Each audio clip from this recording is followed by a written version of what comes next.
course, South Australia has been doing particularly well, and therefore I'm very pleased to announce today that the date for starting stage 3 in South Australia has again been brought forward from the 3rd of July to the 29th. Monday, the 29th of June, will be the start of stage 3 in South Australia.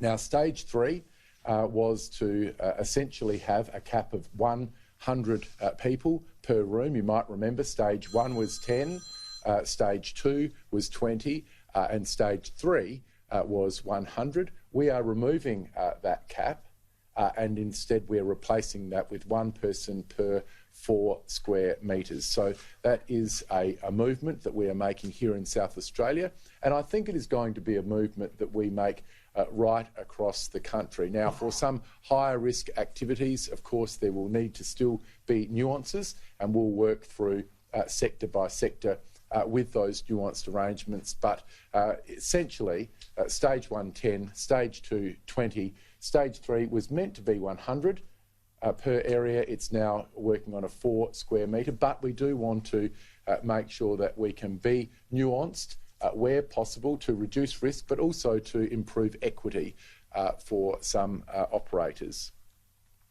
We also today announce that South Australia will be lifting all interstate borders, or all of our state borders, I should say, on Monday, the 20th of July. Now, this could only be possible because of the massive improvement right across the entire nation. In fact, Professor Brendan Murphy congratulated all jurisdictions today in his address to the National Cabinet. I think there have only been 43 cases over the past week right across the entire country, with more than 2/3 of those coming from people just returning from overseas. And so the Transition Committee in South Australia has made a decision to lift interstate borders on the 20th of July.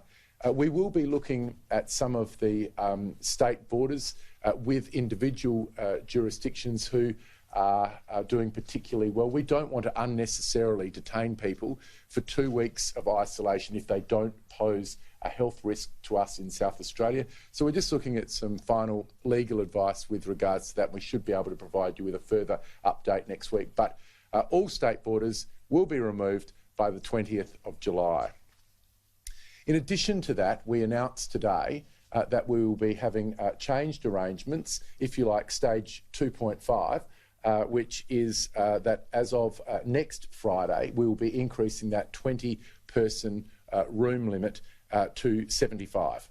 And we'll be moving from a total cap per venue of 80 up to 300. So this will provide enormous relief to organisations who have done an incredible job coping with the arrangements and the restrictions and the changes to those restrictions and putting their COVID-safe plans in place and doing the right thing. We still have a very, very high level of compliance in South Australia, despite the fact that we are constantly easing those restrictions.